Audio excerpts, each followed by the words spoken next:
दोस्तों मलयालम सिनेमा की एक बहुत ही शानदार मूवी है जिसका नाम है जलीकट्टू। जिस समय इस मूवी को लॉन्च किया गया था उस समय ही लोगों ने ये बोल दिया था कि इस मूवी को हो सकता है आगे चलकर ऑस्कर के लिए भारत की तरफ से भेज दिया जाए और ऑस्कर इसको मिल भी सकता है।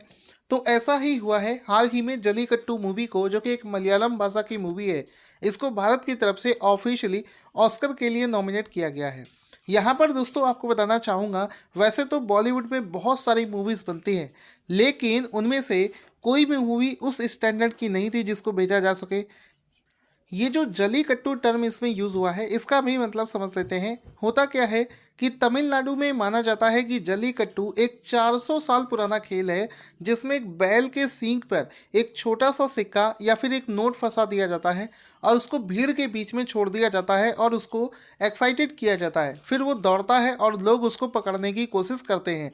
जो भी व्यक्ति इसको सींग से पकड़ लेता है, उसको काबू कर लेता है, उसको इनाम दिया जाता है। तो इस गेम पर आधारित है और इसको समाज से जोड़कर इस मूवी में दिखाया गया है। दोस्तों अब इस टॉपिक को लेकर एग्जाम में क्वेश्चन क्या पूछ सकता है उसको बताने से पहले आप लोगों के लिए खुशखबरी है।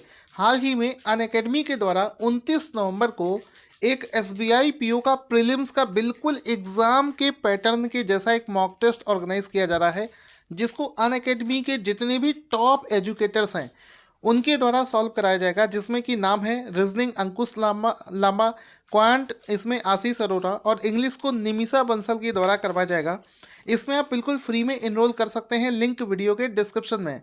साथ ही साथ में अगर आप अनअकैडमी पर बिल्कुल फ्री में और भी एजुकेटर्स की क्लासेस को देखना चाहते हैं और भी बहुत सारे मॉक टेस्ट जो कि बिल्कुल फ्री हैं उनको लेना चाहते हैं, तो आप मेरा कोड यूज़ करें तो आप उन सारे टेस्ट को फ्री में देख पाएंगे।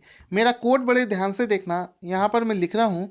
कोड का नाम है टारगेट स्टडी। डिस्क्रिप्शन बॉक्स में भी मैं अपना कोड दे दूंगा। इस कोड का इस्तेमाल करके विशेष करके जो मेरे चैनल के स्टूडेंट हैं वो फ्री में बहुत सारे फ़ायदे ले सकते हैं। तो फ्री में चीज़ें अगर आपको मिल रही हैं तो जाकर इसका फ़ायदा उठा सकते हैं। तो दोस्तों यहाँ पर देखिए, हमारा करंट अफेयर्स का पहला प्रश्न क्या बनेगा कि लॉस एंजलिस में होने वाले 93वें एकेडमी अवार्ड्स ऑस्कर अवार्ड्स 2021 के लिए भारत की तरफ से किस फिल्म को चुना गया है।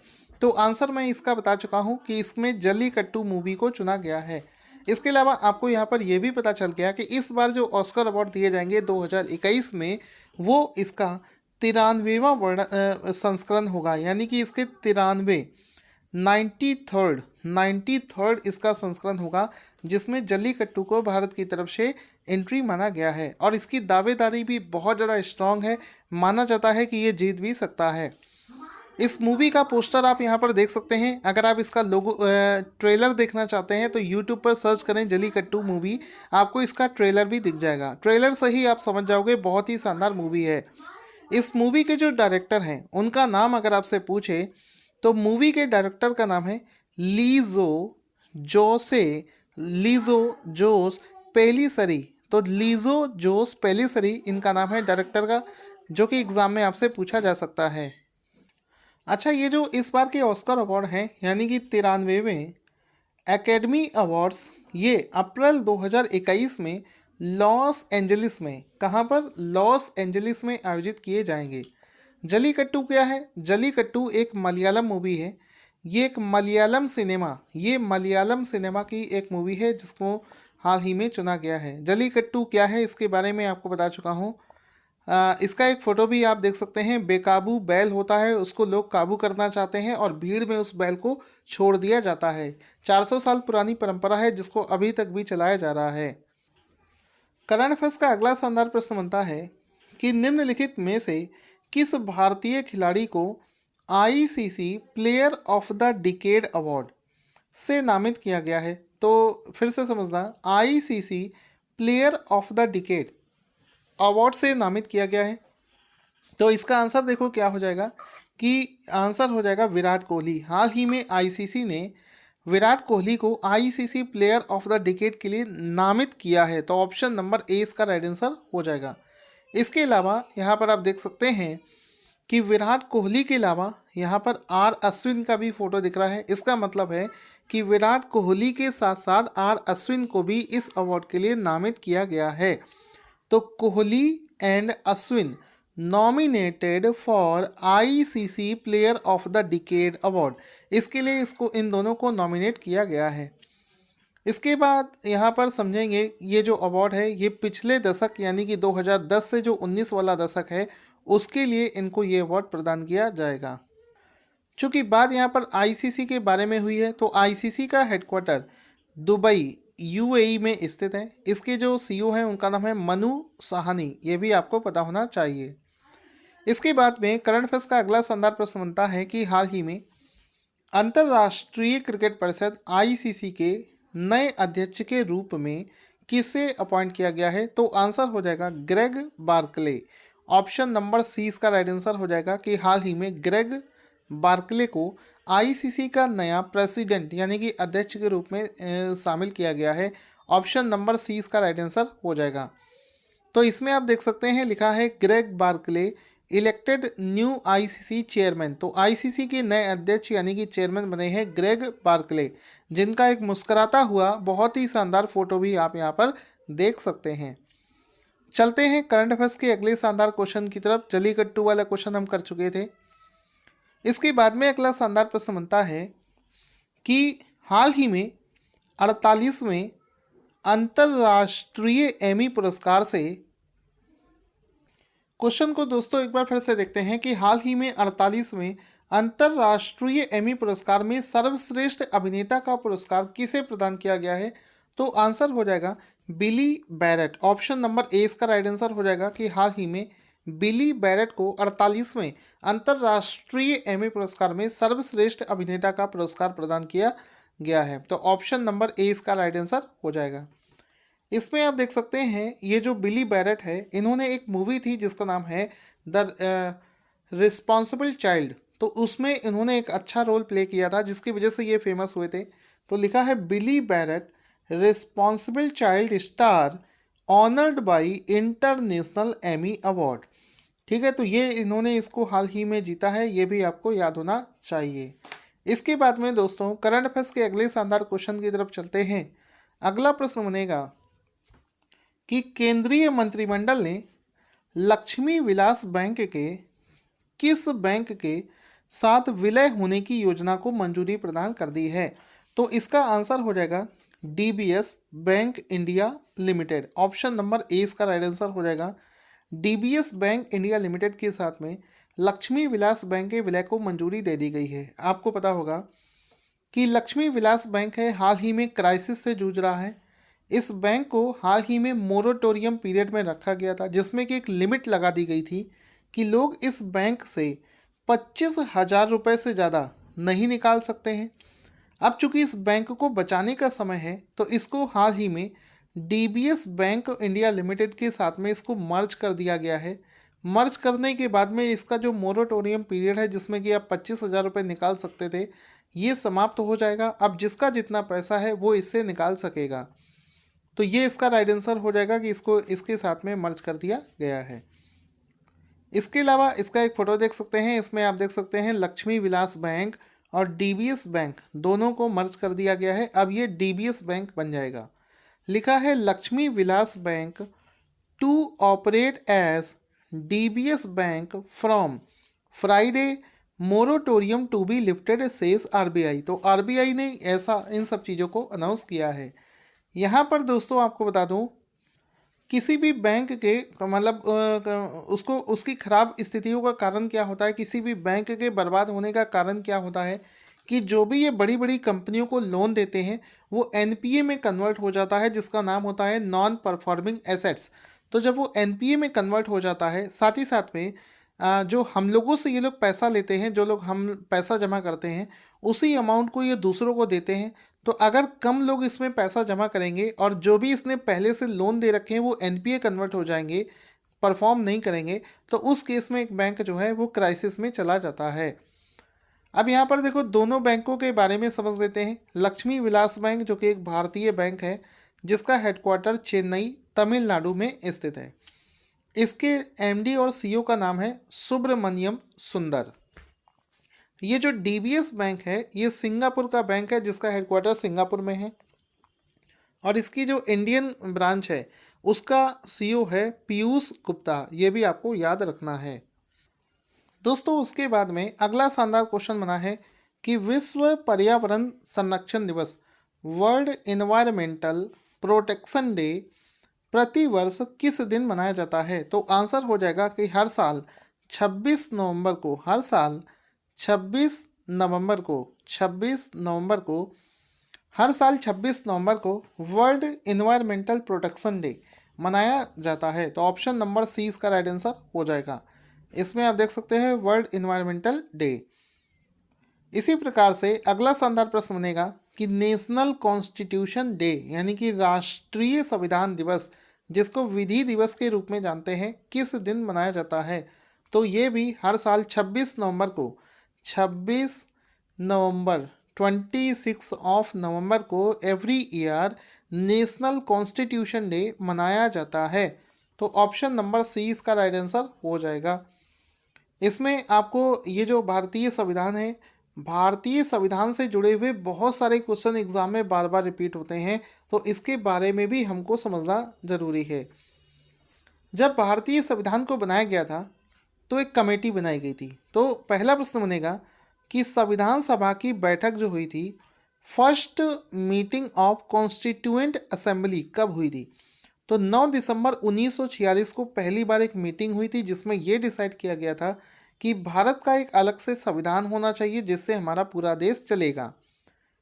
तो इसी कॉन्स्टिट्यूएंट असेंबली का अस्थायी अध्यक्ष, क्योंकि किसी को अध्यक्ष बनाया नहीं गया था तो टेम्परेरी किसी व्यक्ति को एक चेयरमैन बनाया जाएगा। तो वो किसे बनाया गया था? डॉक्टर सच्चिदानंद सिन्हा को बनाया गया था, क्योंकि वो सबसे ज़्यादा एजेड व्यक्ति थे। इसी के लिए एक ड्राफ्टिंग कमेटी बनाई गई थी, प्रारूप समिति, उसके अध्यक्ष कौन बने थे? तो भीमराव अंबेडकर को ड्राफ्टिंग कमेटी का हेड बनाया गया था।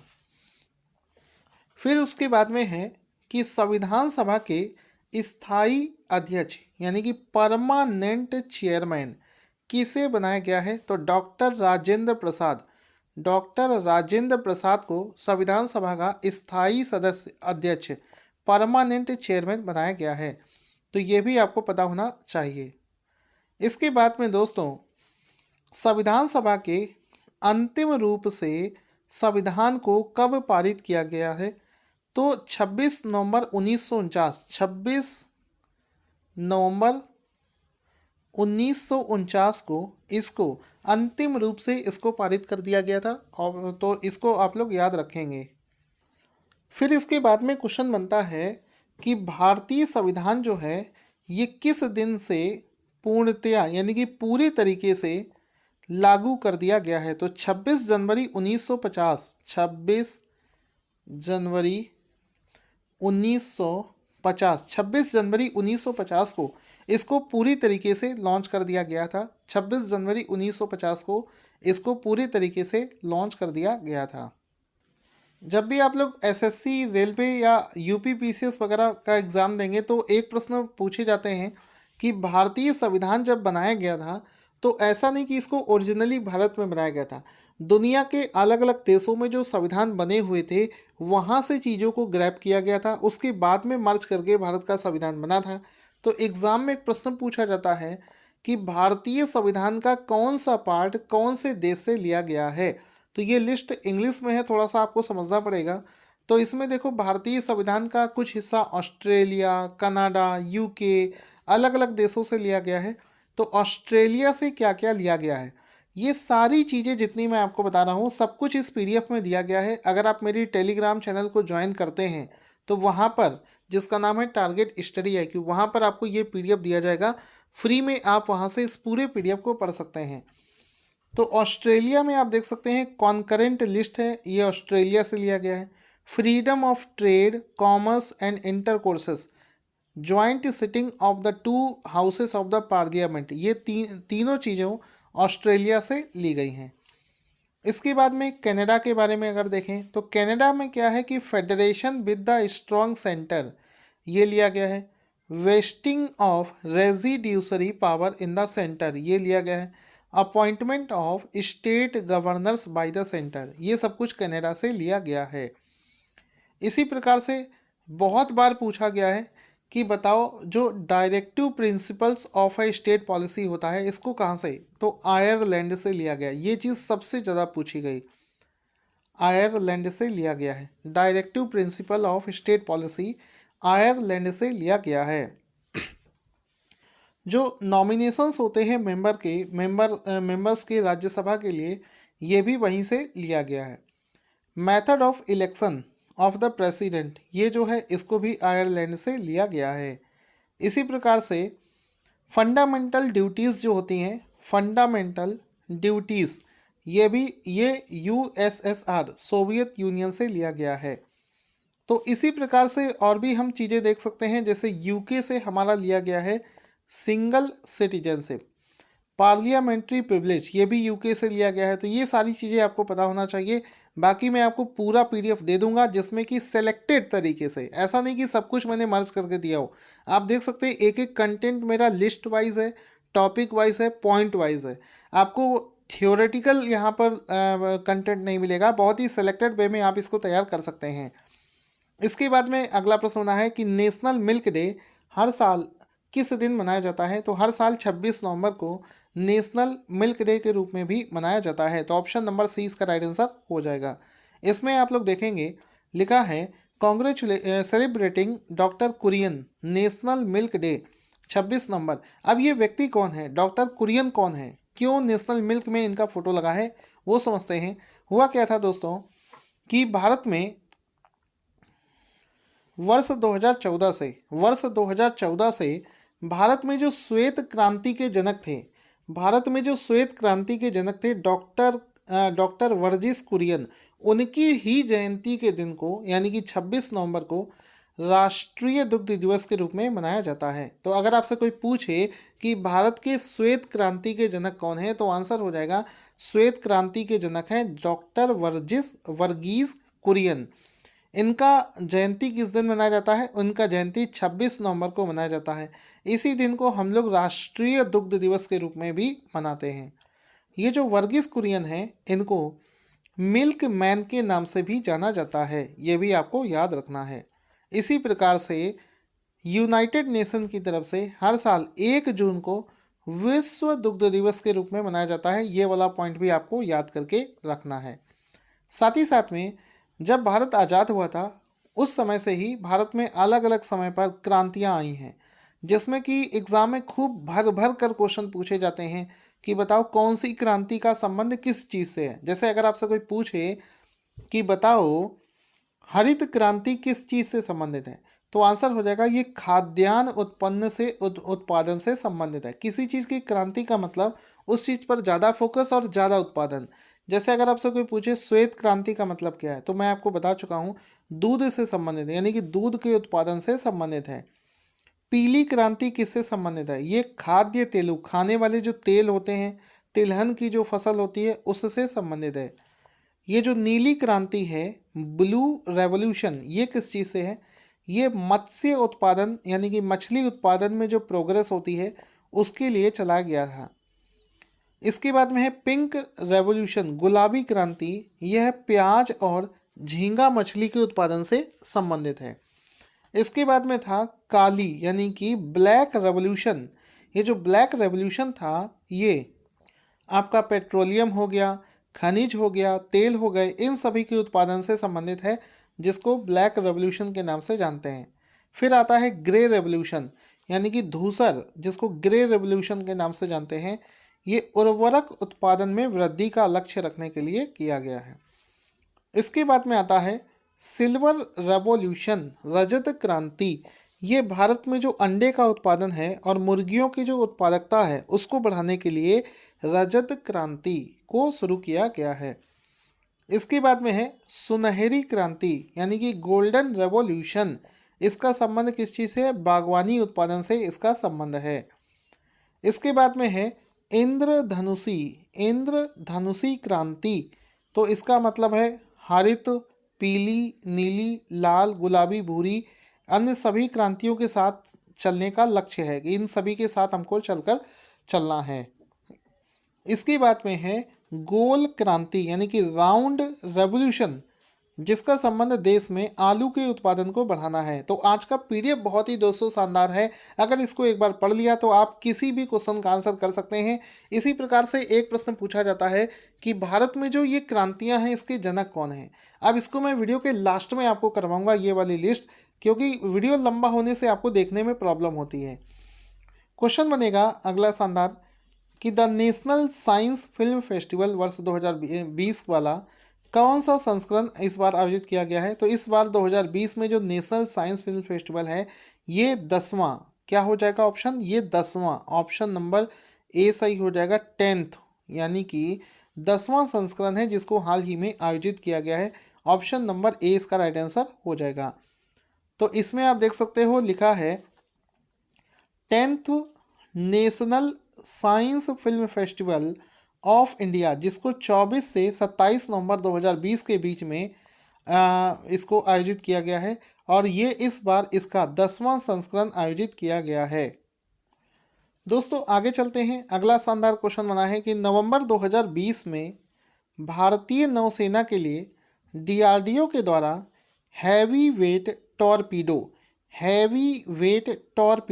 की पहली उत्पादन इकाई का क्या नाम है। तो हाल ही में जो हैवी वेट टॉर्पीडोज बनाई गई हैं डीआरडीओ के द्वारा, जिसको भारतीय नौसेना को सौंपा गया है, इसका नाम है वरुण अस्त्र। ऑप्शन नंबर ए इसका राइट आंसर हो जाएगा, वरुण अस्त्र इसका नाम है। अब सबसे पहले ये समझो टॉर्पीडो क्या होता है। टॉर्पीडो क्या होता है, टॉर्पीडो एक्चुअल में देखने में इस तरीके से पतला नली के तरीके से एक ये बम समझ सकते हो होता है जो किसी भी पानी के अंदर चलने वाले जहाज को भेदने में क्षमता रखता है। इसको पनडुब्बी के माध्यम से लॉन्च किया जाता है और ये पानी के अंदर ही जाएगा और किसी भी शिप में ऐसा अटैक करेगा कि उसको चकनाचूर कर सकता है। अभी तक हम लोग दूसरे देशों पर डिपेंडेंट थे, लेकिन अब भारत खुद से आत्मनिर्भर हो चुका है। अब खुद से ये टॉर्पीडोज बनाने लगा है। तो लिखा है फर्स्ट इंडिजीनियस, यानी कि पूर्णतया भारत में बनाया गया पहला हैवी वेट टॉर्पीडो, जिसका नाम है Varun Astra, delivered to Indian navy by Bharat dynamics. ठीक है, भारत डायनेमिक्स ने इसको मैन्युफैक्चर किया है, लेकिन इसका जो पूरा डिज़ाइन है वो डीआरडीओ की एक ऑर्गेनाइजेशन है जिसको एनएसटीएल के नाम से जानते हैं, Naval science and technological lab. इसके द्वारा इसको डिज़ाइन किया गया है और इसको मैन्युफैक्चर किया गया है BEL भारत डायनेमिक्स के द्वारा इसको मैन्युफैक्चर किया गया है। दोस्तों अब हम अपनी उस लिस्ट को भी कवर कर लेते हैं जिसमें मैंने आपको सभी क्रांतियों के जनक के बारे में बताया था। तो भारत में जो अलग अलग प्रकार की क्रांतियां होती हैं उसके जनक कौन कौन हैं। भारत में जो हरित क्रांति के जनक हैं वो हैं MS स्वामीनाथन।